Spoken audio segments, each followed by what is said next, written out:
방송 오늘은 35번째 시간입니다. C.S. 루이스의 순전한 기독교, C.S. 루이스의 순전한 기독교에 관해서 살펴보겠습니다. 먼저 그분이 이제 변증론, 그 기독교 교리를 대변하는 변증론자로 잘 알려졌으니까 거기 관련된 베드로전서 3장 15절 같이 읽겠습니다. 3장 15절 16절 시작. 다만 여러분의 마음속에 그리스도를 주님으로 모시고 거룩하게 대하십시오. 여러분이 가진 희망을 설명하여 주기를 바라는 사람에게는 언제나 답변할 수 있게 준비를 해 두십시오. 그러나 온유함과 두려운 마음으로 답변하십시오. 우리가 믿는 여기까지만입니다. 우리가 믿는 바를 언제나 설명할 수 있게 답변할 수 있게 하되 그래서 온유함과 두려운 마음으로 하자, 뭐 이런 말씀입니다. C.S. 루이스 잘 알려졌죠. 영국의 옥스퍼드 대학교 영문학과 대학 교수이자 또 소설가이자 집필가이자 그분이 이제 20세기의 바울로 알려져 있다. 뭐 이렇게 알려져 있는 분이죠. C.S. 루이스 이분이 뭐 C.S. 루이스 그 전에는 보통 뭐 이제 예를 들어서 그 누구죠? First name 있고 last name 있고 이렇게 부르는데 요 시대는 이렇게 부르는 게 유행이었다 그러네요. 나중에 나오는 톨킨 반지의 대왕 쓴 톨킨도 J.R.R. 톨킨 뭐 이런 식으로 하는 게 유행이라서 이 사람 first name 뭐 있긴 있는데 저도 뭐 얼핏 기억이 안 나요. 그래서 C.S. 루이스 이렇게만 많이 알려져 있는 분이죠. 시대적인 배경 먼저 살펴보겠습니다. 이 시대는 이제 이분이 태어나서 성장하던 시대가 세계 1차 대전 직전부터 시작해서 1차 대전, 2차 대전 이렇게 거친 시대입니다. 근데 이제 그 당시에 지금에 비하면 또 뭐 과학이 발전 그 당시에 아무것도 아니다 그러지만 전 시대에 비해서 과학이 발전하고 뭐 이제 그런 사상이 발전해서 약간 과학 만능주의 시대였습니다. 그 당시 이제 찰스 다윈의 진화론 발표됐었고 프로이드의 심리학, 그래서 사람의 심리가 이런 거야 이런 것도 알려줬고 칼 막스의 이제 공산주의 이론도 나와서 유밀론이 또 지성계를 지배하고 뭐 이런 시대였습니다. 그러니까 지성인들은 종교가 이제 좀 하찮게 보이는 거예요. 종교는 인간이 만들어내는 그런 신화, 미신 이런 거다. 그 좀 연약한 사람들이나 믿는 그런 거다라고 치부했던 것입니다. 그래서 이제 이런 과학과 정신세계를 통해서 우리가 세상의 모든 문제를 다 해결할 수 있을 거야 이렇게 생각하는 이제 낙관주의가 팽배했었습니다. 이제 그러다가 맞이한 게 제1차 세계대전 1914년 제1차 세계대전입니다. 인류 역사상 이제 어쩌면 가장 잔인한 대량 학살이라고 알려져 있는 그런 전쟁이었죠. 두 번째 보면 이제 참호 속의 지옥과 철저한 무신론. 이 많은 사람들이 그 당시 그랬고 C.S. 루이스도 그때 이제 참전하면서 이런 시간을 겪었습니다. 그 1차 세계 대전은 그 뭐 전쟁의 이제 양상이 요즘은 이제 드론전 또 인공지능 AI전 이렇게 좀 바뀌었다 그러지만 그 당시 1차 세계 대전은 참호전으로 이제 알려져 있습니다. 참호를 파고 그 안에서 대치하면서 지루하게 이제 대치하는 거예요. 그러니까 참호 안에 물이 고이고 뭐 동물들이 죽고 이제 옆에 이제 전우가 사망하고 뭐 이런 아주 뭐 전쟁의 참혹함보다 그 참호 안에서 지내는 시간이 끔찍하고 지루하고 막 이 사람 정신 돌게 하는 뭐 이런 걸로 알려진 참호전이었습니다. C.S. 루이스 19살 때 대학생 시절에 참전하게 됐어요. 다 그때는 뭐 소집됐을 테니까.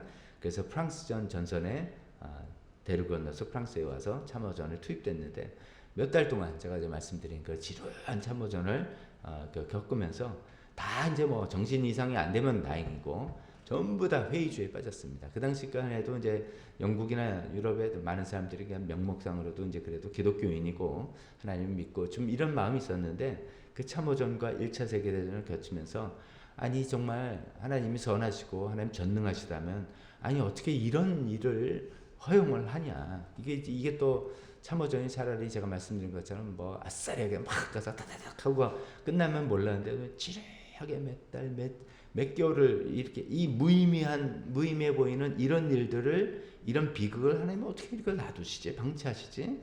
하나님 정말 선하신 하나님 아닌 것 같고 하나님 계시다면 이런 일이 있을 수가 없다. 뭐 이런 이제 회의론 무신론 이런 사람들이 많이 된 거예요. 그래서 그 당시 시대 사람들이 이런 1차 세계대전을 겪으면서 그런 무신론으로 많이 회의론으로 많이 빠져버렸습니다. 그렇게 됐는데 이제 C.S. 루이스도 그런 사람 중에 한 사람이었죠. 그다음 세 번째 이제 2차 세계대전과 거대한 악의 실체화. 이게 뭐냐면 그 1차 세계대전이 끝나고 이제 뭐 정말 회의론에 빠지고 무신론에 빠지고 그러지만 또 나라는 뭐 경제 회복되고 뭐 이랬지만 우리 지난번에 살펴본 것처럼 독일이 또 2차 세계대전을 일으켰잖아요. 1차 대전의 상처가 아밀기도 전에 2차 대전이 일어났는데 2차 세계대전의 그 특이점은 뭐냐면 단순히 참혹한 전쟁이라는 게 아니라 한 민족이 다른 민족을 홀로코스트로 대학살하는 인종청소하는 그런 일을 보고 너무 그냥 유럽인들의 충격을 받은 거죠. 독일인들도 그래도 꽤 지성인이라고 하고 독일에서 지적인 그 발전이 많았죠. 그런데 그런 사람들이라고 하는 사람이 저렇게 어떻게 홀로코스트 같은 일을 야만적인 일을 행하느냐 이런 걸 보고 진짜 악이 있구나 이런 것을 느끼게 되는 그런 시대였습니다. 그러면서 이제 도덕적으로 다 분개하고 선과 악의 기준이 뭔지도 모르겠고 인간이란 대체 어떤 존재인지 막 이런 근원적인 문제에 빠지게 되는 그런 시대 배경을 갖고 있습니다. 그런 시대에 이제 등장한 인물이 C.S. 루이스라는 분입니다. 이분은 1898년에 태어나서 1963년에 돌아가신 분입니다. 이번에 성장 배경 잠깐 보면은 아일랜드 사람이에요. 아일랜드 벨파스트 출신인데 뭐 집안은 굉장히 좀 좋은 집안. 아버지가 변호사고 어머니는 수학자 집안이고 거기서 신앙을 좋은 신앙으로 잘 이렇게 자랐던 유복하고 그 뭐랄까 저 학문적인 분위기 뭐 이런 집안에서 태어났다 그럽니다. 책을 많이 읽고 그래서 나중에 그 상상력이 있었던 것 같아요. 근데 이제 루이스가 10살 때 어머니가 돌아가셨어요. 저도 이제 이런 경험이 있는데 저도 저희 친어머니 그때 이제 위암 말기 진단받았어요. 제가 중학교 1학년 때인데 뭐 기도하면 낫겠지. 단순히 이제 순전하게 그렇게 생각했어요. 근데 기도했는데도 돌아가신 거 보고 좀 회의가 이제 온 거죠. 이제 C.S. 루이스도 그랬던 것 같아요. 어머니 10살 때 어머니 살려달라고 기도했는데 그래 돌아가시는 거 보고 신앙의 회의를 좀 품게 되고 그러면서 어머니가 돌보지 못하니까 이제 기숙학교에 보내졌습니다.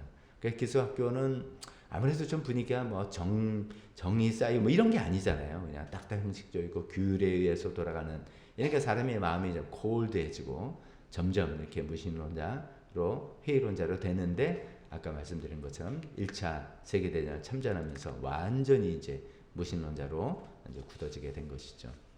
이제 그랬던 C.S. 루이스가 어떻게 해서 이렇게 하나님을 예수님 믿는 사람이 되고 이렇게 변증론자로 돌아섰는가 그 회심 스토리 좀 이야기해 보겠습니다. 이분의 회심 스토리는 좀 이렇게 단계가 있어서 좀 잘 알려져서 3단계로 좀 진전이 된 거 말씀드려 보겠습니다. 이제 이분이 1929년도부터 이제 어떤 그분의 회심의 이야기가 시작되는데 이 단계는 이제 이분이 벌써 이제 옥스퍼드 대학의 영문학과 교수로 자리를 잡은 상태예요. 뭐 머리가 좋은 수제니까 그러면서 고전도 공부하고 막 이런 분이에요. 그러니까 철저한 이성, 그다음 논리 이런 걸로 이제 딱 무장되어 있는 그런 분이었는데 뭔가 이분에게 이제 좀 영적 지각 변동이 일어나기 시작했습니다. 첫 번째 단계는 유신론의 회심. 유신론은 신이 이제 그 무신론자면 신이 없다잖아요. 신이 없다는데 유신론은 신은 있어. 근데 그 신이 성경에 나온 신인지 뭐 불교에서 말인지 뭐 그것까지는 모르겠지만 신은 있는 것 같아라는 게 이제 유신론자죠. 유신론자 크리스찬은 아니죠. 크리스찬이라고 할 수는 없는데 일단 이제 그 단계로 간 겁니다. 이제 어떻게 해서 그렇게 됐냐면 자기가 영문학과 교수로 이제 활동하는데 굉장히 이제 지성적으로 학문적으로 존경하는 몇몇 사람들이 있단 말이죠. 그 중에 이제 뭐 조지 맥도날드라는 분도 있고 G.K. 체스터턴 이란 말이에요. G.K. 체스터턴은 또 정통 orthodoxy라고 하는 또 좋은 책을 쓰신 분입니다. 이제 이런 분들이 굉장히 저분 지성적으로 훌륭한데 근데 알고 보니까 독실한 크리스찬이에요. 어떻게 저렇게 지성과 크리스찬이 하나가 될 수 있지? 이는 이제 여기에 이제 당혹감을 느끼고 이제 이게 자극이 된 거예요. 그러면서 이제 고민을 이렇게 쭉 하다 보면 이제 머리가 좋으니까 이제 논리적으로 이렇게 고민한 거예요. 인류 역사를 다 보면 어느 곳, 어느 시대나 전부 다 어떤 도덕적인 기준, 선과 악의 어떤 기준이 있는 것 같다. 근데 이런 기준이 우리는 보통 양심이라 부르기도 하고 뭐 하는 그런 기준, 선악의 기준이잖아요. 이런 게 있는데 이게 당시 팽배하던 물질 유물론에서 물질만이라든지 아니면 우연만으로는 이렇게 생긴 도덕률을 설명할 수 없을 것 같다. 그러면서 반드시 이 우주 뒤에 어떤 절대적인 마음, 아직 이제 하나님이라 생각하지 않으니까 이렇게 표현하는 거예요. 절대적인 마음이나 입법자, 이 도덕률을 만든 입법자가 있어야지만 이게 가능하다. 그래서 내가 옛날에 감옥의 참호 속에서도 뭐 이렇게 이런 악한 시대를 거치면서도 뭔가 이건 잘못됐고 선을 갈망하고 이런 마음들이 어디서 생겼냐? 이게 다 뭔가 절대적인 어떤 존재가 있기 때문이 아니겠느냐 이런 생각을 이제 하게 된 거예요. 그러면서 이제 자기가 그분이 누군지 모르지만 그 절대적인 도덕률을 만드신 어떤 신이란 분이 존재할 것 같다라는 것을 인정하게 된 거예요. 그래서 1929년 어느 날 밤에 그럼 막 이제 이런 번민과 고민과 이런 걸 하다가 그것을 내려놓고 그 신을 받아들이기로 한 거예요. 그래서 이제 무릎 꿇고 이렇게 고백했답니다. 제가 인용했죠. 그날 밤, 그 밤 사방을 둘러봐도 붙잡을 곳 없는 방 안에서 나는 영국 전체에서 가장 낙심하고 마지못해 발걸음을 옮긴 탕자처럼 무릎을 꿇고 기도했다. 가장 낙심했다는 것은 자기가 이때까지 지성과 논리를 탄탄하게 무장해왔는데 그 논리로 해결이 안 되는, 그래서 낙심한 거죠. 자기 논리가 아니구나 낙심했고 마지못해 발걸음을 옮긴 탕자처럼. 탕자 이제 비유를 할 때 탕자 돌아와서 신나 돌아가면 아버지가 나 받아 이렇게 생각한 거 아니잖아요. 다른 이제 길이 없잖아요. 돈 다 쓰고 자기는 이제 뭐 노예처럼 분리받고 차라리 아버지가 이런 마음으로 돌아오는 그런 마음으로 내가 무릎 꿇고 기도했다라고 해서 뭔가 하나님 쪽으로 이제 신적 존재로 이제 마음을 바꾼 첫 번째 단계입니다. 이제 두 번째 단계는 아까 제가 말씀드린 그 J.R.R. 톨킨 반지의 제왕으로 요새 뭐 잘 알려졌죠. 이 톨킨은 그 천주교 신자예요. 천주교 신자인데 그래도 이제 톨킨은 그래도 유신론자에서는 넘어가는 기독교인이라고 할 수 있죠. 천주교 신자라도 이제 톨킨과 또 한 사람의 이제 어떤 동료 교수와 이제 밤새 토론을 하게 됐어요. 이런 이제 신앙의 법민을 가지고 막 토론을 하는데 이제 톨킨이 가만히 보니까 루이스 사람이 고전 영문학하고 고전을 잘하니까 신화 이런 걸 되게 좋아하는 거예요. 그래서 이제 뭐 북유럽의 신화라든지 고대 로마 그리스 신화라든지 이런 걸 좋아하는 걸 알고 아마 이렇게 이야기를 한 것 같아요. 그래서 톨킨이 이제 인용문이 톨킨이 한 얘기예요. 신화 그 많잖아. 신화 너 좋아하고 신화인데 신화 그거 거짓이 아니라네. 그것은 신화라는 방식이 아니라면, 신화가 아니라면 달리 표현할 길 없는 진리를 전달하는 가장 뛰어난 방법, 아니 어쩌면 유일한 방법이라네. 이제 톨킨이 하는 말이에요. 톨킨도 신화를 되게 좋아했죠. 그래서 반지의 제왕도 신화, 이제 판타지 소설 이렇게 된 거잖아요. 근데 이제 그분의 말이 이런 거죠. 야, 하나님의 어떤 놀라운 신비로움을 그냥 플레인하게 설명을 할 수가 없다. 이거는 신화라는 정말 뭐 어쩌면 뭐 상상력을 넘어서 이상한 일을 이렇게밖에 표현할 수 없는 가장 뛰어난 방법이자 가장 유일한 방법이다. 이렇게 이야기를 하면서 호기심을 끈 거예요. 그러면서 계속해서 톨킨이 하는 말에 기독교식 이야기는 신화다. 하지만 실제로 일어난 신화다. 이렇게 이야기해요.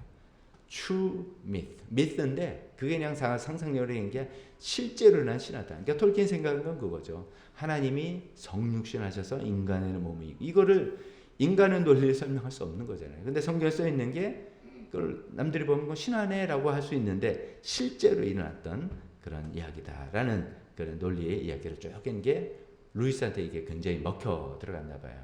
그래서 루이스가 그때 굉장히 이제 어쩌면 이제 한 전환점이 오기도 됐고 그날의 대화를 나중에 훗날 자기 친구한테 편지를 쓸 때 이렇게 썼어요. 그 다음에 이제 그 다음 문장은 편지에 루이스가 쓴 내용입니다. 톨킨이 내게 설명해준 핵심은 이것이었네.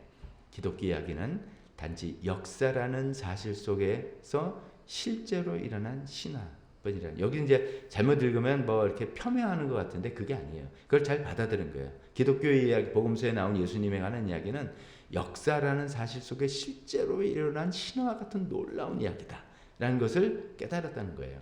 그래서 비할 데 없이 위대하며 우리의 상상력과 지성을 동시에 채워주는 이 유일한 신화, 성경 이야기를 우리는 받아들여야 하는데, 그러면서 자기는 이제 받아들인 것이죠. 이제 이렇게 해서 이제 이성적으로도 이제 설득이 된 거예요. 납득이 된 거예요. 그러니까 세 번째 단계는 되게 이제 뭐 이제 뭐라 그럴까요? 그 머리로 받아들였고 유신론 받아들였고 그다음에 이제 이성적으로 지성적으로 받아들였지만 마지막 단계는 어떤 마음의 의지로 결단하고 고백하고 하는 그런 그 단계이잖아요. 근데 이제 이 마지막 세 번째 단계가 뭐 드라마틱하거나 뭐 그런 게 아니라 우리가 또 들으면 아니 뭐 그렇게 예수님 믿는 것도 있어 뭐 이렇게 생각할 정도고, 근데 이제 그게 치열한 지성적인 그 갈등과 번민과 이런 것들이 있었기 때문에 이렇게 왔다라고 이해하면 좋겠습니다. 그렇게 톨킨하고 이제 대화를 밤새 토론하고 한 3일 후에 자기 형이 이제 오토바이를 타고, 그 옛날에 그 2차 대전 때 영화 보면 당시 오토바이 타는 사람이 그 옆에 조수석이 사이드카라고 옆에 이렇게 앉아 있잖아요. 거기 이제 조수석에 앉아서 동물원을 이렇게 쭉 이제 동물원 구경하자 갔었대요. 근데 이제 아마 루이스 심정은 3일 전에 톨킨과 그 밤새 토론하면서 뭔가 이제 브레이크가 생긴 거잖아요. 전환점이 생기니까 마음이 막 기분 상쾌하죠. 때가 9월이에요. 시원한 가을바람을 맞으면서 이동하는데 이제 이렇게 나중에 표현했어요. 그 이제 동물원의 형이랑 같이 출발할 때만 해도 나는 예수 그리스도가 하나님의 아들임을 믿지 않았다. 확실히 믿기 전이라는 거죠. 그런데 목적지에 도착했을 때, 이게 얼마나 걸렸는지 모르겠어요. 1시간인지 2시간인지. 목적지에 도착했을 때 나는 그것을 믿고 있었다. 그 사이 어떤 대단한 감정의 동요나 환상이 있었던 것은 아니다. 단지 오랫동안 닫혀있던 마음문을 열고 그 진리를 온전히 내 인격 안으로 받아들였을 뿐이다. 라고 하면서 그게 이제 자기의 회심의 시간이었다라고 이야기하고 있습니다. 그러니까 오랫동안 이제 스트러글하고 갈등하고 했던 그 치열한 싸움 끝에 이제 신의 존재도 받아들였고 예수님에게도 역사에 있는 신화라고 또 받아들였고, 그러다 보니까 이제 자기 마음이 다 정리가 되면서 그 예수님을 인격 안으로 받아들였는데, 그때 뭐 찌릿찌릿하거나 아니면 뭐 사도 바울처럼 환상을 뭐 이렇게 보거나 이런 거는 아니었지만 마음으로 다 받아들이게 됐다라는 이야기를 합니다. 이게 이제 C.S. 루이스의 어떤 회심의 스토리가 되겠습니다. 그렇게 이제 C.S. 루이스가 회심하고 난 다음에 이제 영국 지성계에서는 아주 센세이션이죠. 아니 C.S. 루이스 저 논리쟁이 저 말쟁이가 예수님을 진짜 믿는다고, 저 무신론자 회의론자가 예수님 믿게 됐다라고 이제 그게 굉장히 센세이션한 일이 됐고요. 그래서 이제 그분이 영국에서 굉장히 많이 활동을 했습니다. 몇 가지 활동 중에 4가지 정리해서 봤는데, 첫 번째 A번 3번의 활동, 회심 이후의 활동입니다. 첫 번째 라디오 방송을 통한 영적 방공호 역할을 했다. 이게 무슨 말이냐면 그 당시 2차 세계대전입니다. 이제 2차 세계대전에 결국 이제 독일 패배를 끝났지만 우리 이제 대충 알잖아요. 독일이 얼마나 정말 잘 싸웠는지. 그래서 이제 비행기로 영국 런던을 공습을 많이 했죠.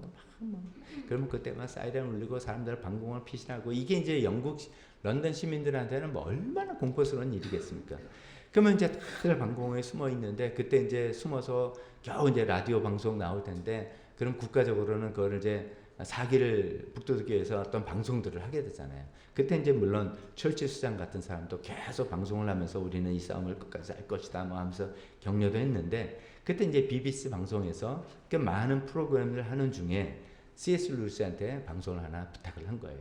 그 당시 이제 뭐 진정한 신앙인이든 아니든 간에 하나님밖에 믿을 존재 없잖아요. 하나님을 믿고 이 나라 전쟁을 이제 이 싸움을 싸워야 되는 그런 생각이 있는데, 근데 이제 C.S. 루이스한테 부탁한 게, 이게 이제 완전히 기독교 복음 방송으로라기보다는 이제 많은 이제 영국 사람 전체를 품어야 되는 거니까 좀 쉬운 용어로, 세속적인 용어로 좀 이런 걸 설명해주면 더 좋겠다, 이런 이제 제안이 들어온 것 같아요. 그래서 이제 C.S. 루이스가 그 역할을 잘한 거죠. 어려운 신학적인 용어 다 빼고 대중이 이해할 수 있는 상식적이고 논리적인 언어로 기독교의 본질을 쭉 설명해내요. 그러니까 루이스의 마음엔 이 어려움에서 우리가 이겨나가는 것은 기독교의 본질을 붙들음으로써다라고 이제 생각한 거죠. 그래서 좀 뭐 예를 들면 우리가 겪고 있는 이 고통, 이 악의 정체는 대체 뭐냐, 뭐라든지 인간은 왜 아까 말한 것처럼 시대를 초월한 도덕률이 꼭 필요한가? 지금 라찌는 그걸 어긴 거고 우리는 이걸 붙드는 거고 뭐 이런 식으로 설명을 하는 것이죠. 그 방송이 이제 윈스턴 처칠의 연설에 맞먹을 정도로 인기가 있었다고 합니다. 그래서 그때마다 이제 많은 사람들이 방송을 들으면서 힘을 얻게 됐는데 나중에 이 방송 원고들이 엮여서 나온 책이 바로 순전한 기독교, 오늘 우리가 살펴본 그 책입니다. 두 번째는 또 어떤 지성적 변증과 저술 활동 많이 했죠. 그 당시 이제 회의론자들이 계속 이제 기독교 신앙을 공격하니까 그거를 이제 변증에 힘쓴 건데 대표적으로 하나만 이야기하면 그 스크루테이프의 편지라는 책이죠. 스크루테이프의 편지 저도 몇 번 인용도 했고 여러분 잘 아실 겁니다. 굉장히 아주 발상이 기발하죠. 그 책은 그대로 읽으면 안 되는 거죠. 거꾸로 읽는 책이죠. 고참 마귀가 삼촌이 신참 마귀에게 인간을 유혹하는 방법을 가르쳐주는 이제 편지를 써서 코치를 해주는 그런 내용이잖아요. 그래서 우리가 거꾸로 인간의 우리 이런 약점이 있구나 이런 거 조심해야 되겠구나 알게 하는 그런 아주 기발한 책이지 않습니까? 그래서 이제 그게 또 굉장히 베스트셀러가 돼서 도움이 됐죠. 또 세 번째는 그런 어떤 지성적이고 논리적이고 뭐 이런 책만이 아니라 아까 이제 어릴 때부터 상상력이 많고 책을 많이 읽고 신화를 좋아하고 이랬다 그랬잖아요. 그래서 그런지 상상력이라는 어떤 신화적인 요소를 가지고 또 예수님에 관한 복음을 설명하는 책을 쓴데 그게 바로 나니아 연대기입니다. 나니아 연대기는 이제 굉장히 길어요. 7편, 7편에 걸친 판타지 소설 시리즈죠. 거기 이제 중심 인물이 아슬란이라고 불리는 사자, 큰 사자가 아슬란인데 그 아슬란은 예수님이죠. 그 아슬란이 십자가 죽음과 부활과 그 등등 이야기를 펼쳐나가는 이제 판타지니까 이게 성경과 뭐 1대1로 대응해서 하는 게 아니라 전체적인 그 주제, 흐름이 같은 거라서 그걸 성경을 아는 사람은 더 하게 되고 성경을 잘 몰라도 성경의 메시지를 좀 이해할 수 있게 도움이 될 수 있게 하는 그런 아주 참 놀라운 책이죠.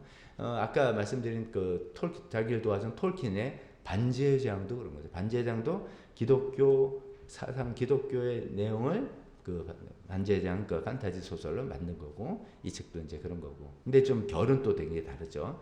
나니아 연대기는 아동 어린아이들을 주로 위한 거고 반지의 제왕은 좀 성인물이라 그럴까요? 굉장히 좀 더 스케일도 그 무시무시한 내용도 있고 그런 거죠.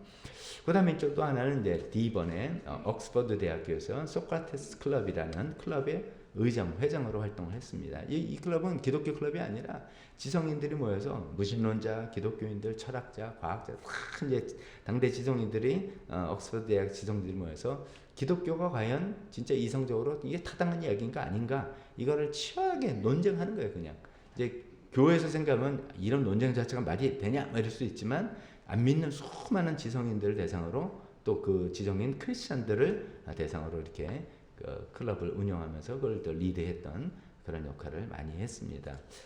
그 다음에 이제 그 생애에 대해서 잠깐 이야기한다면 4번 결혼과 죽음.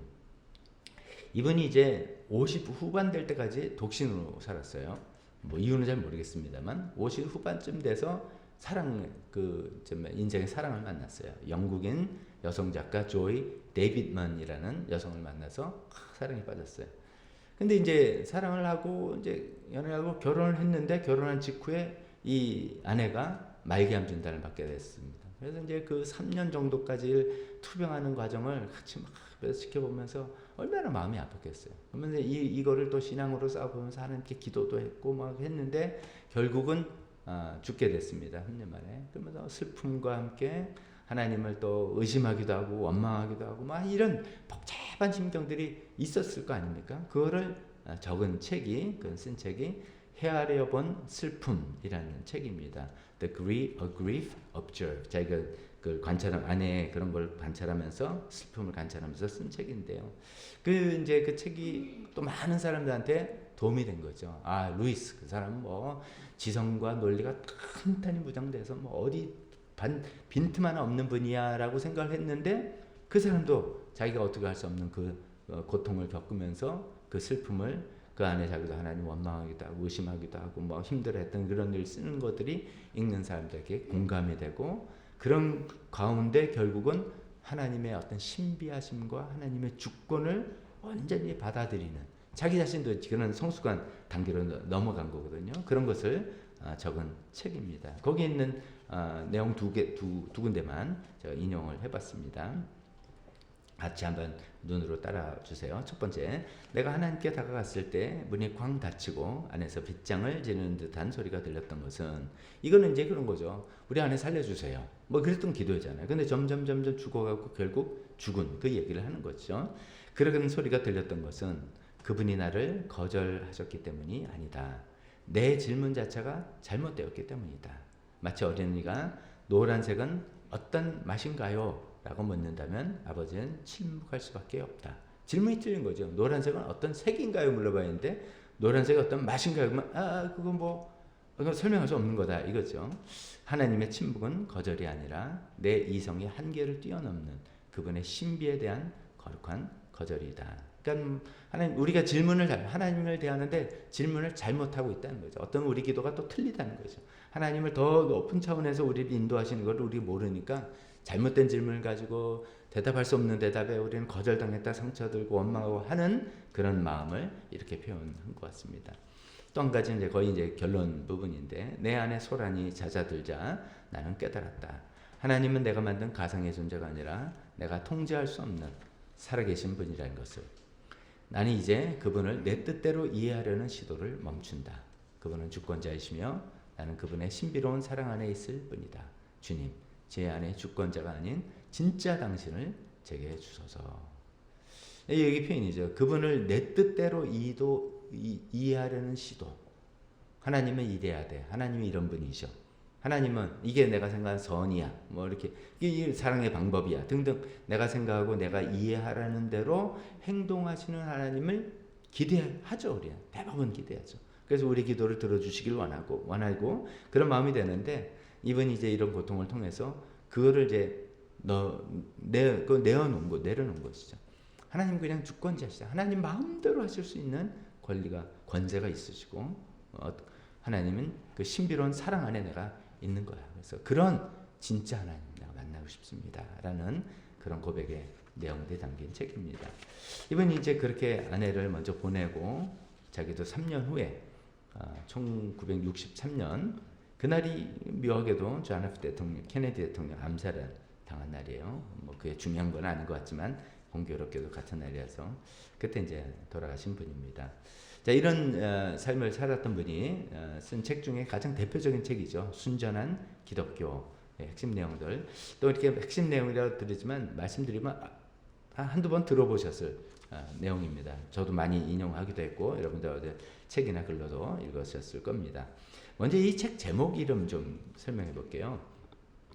원래 제목이 영어로 이제 Mere Christianity예요. Mere Christianity. 근데 이제 저도 이게 늘 궁금했거든요. 제목이 뭐지? Mere 하면은 우리가 보통 쓸 때는 그냥 단지 뭐 이거밖에 뭐 mere $5 이거밖에 안 돼. 이렇게 좀 작게 폄하할 때 작다고 할 때 쓰는 용어인데 Mere Christianity. 뭐 우리가 믿는 신앙이 그냥 겨우 기독교밖에 안 돼요. 뭐 이런 뜻인가? 라고 생각했는데 그건 아니고요. 이제 루이스의 어떤 심오한 뜻이 담겨 있어요. 두 가지 뜻이 담겨 있는데 첫째 이제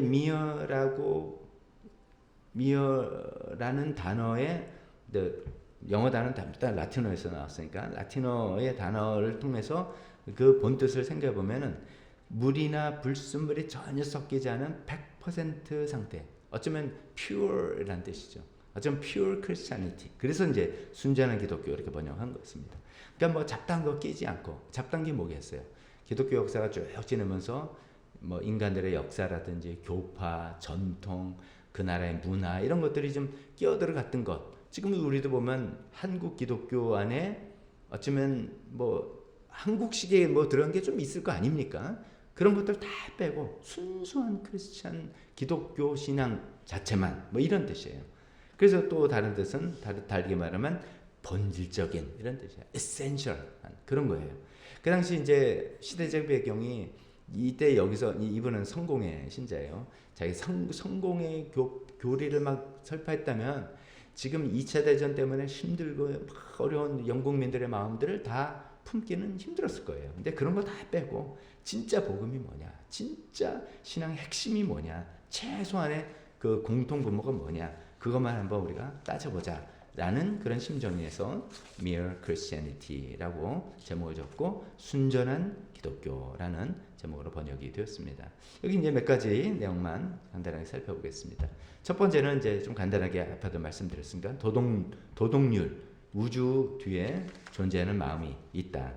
우리말로는 우리는 이제 한국 문화는 조물주가 계시다 이렇게 표현하죠. 근데 그런 거라고도 생각해도 되겠는데 인용문 읽어보겠습니다. 인간은 누구나 어떤 방식으로든 바르게 행동해야 된다는 기묘한 법칙을 알고 있으며 동시에 그것을 어기고 있다는 사실을 알고 있다. 우리는 보통 이제 양심 이렇게 표현하기 쉽습니다. 어떤 행동을 누가 가리키고 누가 말해주다 않아도 이거 내가 잘하고 있다라든지 이건 좀 아닌데라는 것을 스스로 알고 있지 않느냐 뭐 이런 얘기죠. 이 두 가지 사실은 바르게 뭐가 바르고 뭐가 틀리다 이런 것을 아는 이 두 가지 사실은 우리 자신과 우리가 살고 있는 이 우주를 명확하게 이해하게 만드는 기초가 된다. 여기서부터 기초다. 근데 이제 아까 설명한 거죠. 그걸 누가 만드셨냐? 하나님이다. 하나님 없이는 이 물질 세계로는 우연으로는 이거를 만들 수가 없이 이 우주적인 도덕률 안에 하나님이 계시다라는 이야기를 많이 이야기했습니다. 두 번째 또 잘 알려진 내용은 삼자택일론. 이게 뭐 정확한 번역인지 모르겠어요. 우리가 보통 이제 둘 중에 하나 골라야 되는데 어떤 거 고르지? 뭐 이 딜레마네 이렇게 해서 딜레마 할 때는 양자택일이잖아요. 둘 중에 하나인데 이제 세 개 중에 하나 고를 때, 뭐 굳이 영어로 만들면 트릴레마라고 표현합니다. 그 예수님이 어떤 분이냐를 트릴레마 중에 하나로 택해야 된다라고 얘기하는 거예요. 그 뜻은 다시 말하면 예수님은 이 트릴레마 중에 한 분으로 택해야지 그냥 4대 성인 중에 한 명 위대한 스승 이거는 아니다는 이야기예요. 논조가. 자, 인용을 읽어보겠습니다. 단순히 인간에 불과한 사람이 예수와 같은 말을 했다면 그는 결코 위대한 도덕적 스승이 될 수 없습니다. 그는 자신을 수란이라고 주장하는 영국 사람들 수란을 좋아했나 봐요. 그 삶은 게 아니라 왜 중국 사람들 요새 많이 먹는 그래 약간 수란 다 아시죠? 나는 수란이야라고 주장하는 그런 다음에 그 사람은 미치광이잖아요. 영어로 lunatic이라고 합니다. 아니면 지옥의 악마와 다름없는 거짓말쟁이, 사람을 싹 속이는 거짓말쟁이, liar일 것입니다. 근데 이제 당신은 선택이 됩니다. 네, 그래서 좀 건너뛰어서 아니면 그의 발 앞에 엎드려 그를 주님, Lord, 이제 하나님으로 부를 수도 있습니다. 이 세 가지 중에 하나다 이거예요. 예수님이 성경에 나오는 자기 주장하는 걸 쭉 들어보면 저분이 미치광이라서 자기가 하나님의 아들이라고 좀 미치광이 아닌가? 아니면 사람들 속이는 사기꾼, 거짓말쟁이, 라이어가 아닌가? 아니라면 로드, 정말 우리가 믿고 따를 때 로드다. 그러나 그를 위대한 도덕적 스승이라는 얼토당토 않는 범죄에 밀어넣는 어리석은 짓은 이제 그만둡시다. 그분은 우리에게 그럴 여지를 주지 않으셨습니다. 이게 이제 진짜로 향하는 대상들은 기독교를 그냥 뭐랄까요, 하는 종교로 문화로 폄훼하는 사람들에게 향한 거죠. 그래서 그래 예수 훌륭한 분이지, 좋은 말씀하셨지, 남들 위해서 희생 많이 하셨지, 그 말씀 마음에 나도 양식으로 삼고 있어, 이런 분들한테 하는 거죠. 예수님은 그런 위대한 스승이 아니다 이거죠. 차라리 미치광이라고 하든지 거짓말장이라도 하든지 해라. 진짜인지 따져보다 보면 네가 예수님이 롤드라는 것을 알게 될 것이다. 뭐 이런 이야기를 하고 있는 거죠. 세 번째, 교만에 관해서 또 이런 이야기를 했습니다. 세상에 이 악에서, 즉 교만이란 이 악에서 자유로운 사람은 하나도 없습니다. 남에게서 이 악을 볼 때면 누구나 치를 떨지만 스스로도 그 죄를 짓고 있다고 생각하는 사람은 거의 없습니다. 크리스찬자는 거의 없습니다. 참 이거 참 맞는 것 같아요. 교만해서 자유로운 사람 있을까? 없는 것 같고요. 우리 주변에도 뭐 저도 생각해도 교만한 사람 보는 게 제일 역겨워요. 안 그렇습니까? 우리 뭐 다른 사람이 어떤 죄를 짓는 것도 이제 우리가 본능적으로 제일 싫은 게 교만 떠는 거. 잘난 척하는 거. 이거 제일 싫어하잖아요. 근데 내 교만을 제일 보기가 어려운 그런 거죠. 내가 말하는 악이란 바로 교만, pride 혹은 자기만족입니다. 교만은 다른 모든 악으로 이어집니다. 이것은 하나님에 대해 완벽하게 맞서는 마음의 상태입니다. 우리 7가지 그 데들리 신스 이야기할 때 시작이 교만이다 말씀드렸죠. 교만에서 모든 죄가 파생된다는 것을 거듭 말씀드렸습니다. 또 이제 교만을 이렇게 얘기합니다. 교만의 본질은 경쟁성이 있습니다. 교만은 그 성격상 본질적으로 경쟁적입니다. 교만은 단지 무언가를 가졌다는 사실에서는 아무런 기쁨도 얻지 못하며 남보다 더 많이 가졌다는 사실에만 기쁨을 얻습니다. 한번 생각해 봅시다. 내가 뭐 예를 들어서 좋은 걸 갖고 있다. 근데 이거 가지고 막 교만인 게 아니라 내가 갖고 있는 거가 남들이 갖고 있는 걸 볼 때 내가 저보다 좀 낫지 라고 할 때 생긴다 이런 거죠. 그러니까 교만한 사람은 단순히 뭐 부명예를 원하는 게 아니라 남보다 더 높은 자리, 남보다 더 많은 돈을 원하는 거죠. 그러니까 이제 항상 비교에서 나오는 거죠.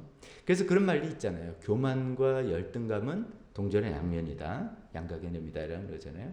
누군가를 보면 예를 들어서 내가 누군가를 보는데 막 거부감이 막 들어. 왜 그럴까 생각하면 그 사람이 나보다 잘났다고 보이기 때문일 겁니다. 나보다 아무래도 이런 점은 나보다 좀 낫고 막 근데 그 사람을 인정하기 싫고 그러니까 막 뭐야 하면서 막 책 잡고 싶고 거부감이 막 드는 교만에서 나오는 것이죠. 또 누군가를 막 무시하고 막 한다면 그건 또 당연히 교만해. 아유, 뭐 이렇게 살고 있어. 나보다 훨씬 못하잖아. 라는 교만에서 이 교만에서 이런 모든 것들이 나오는 문제인데 근데 이게 나에게 있는 게 잘 안 보이는 문제. 남들이 갖고 있으면 그렇게 역겨운 건데 내 스스로를 잘 보지 못하는 그런 문제라는 것이죠.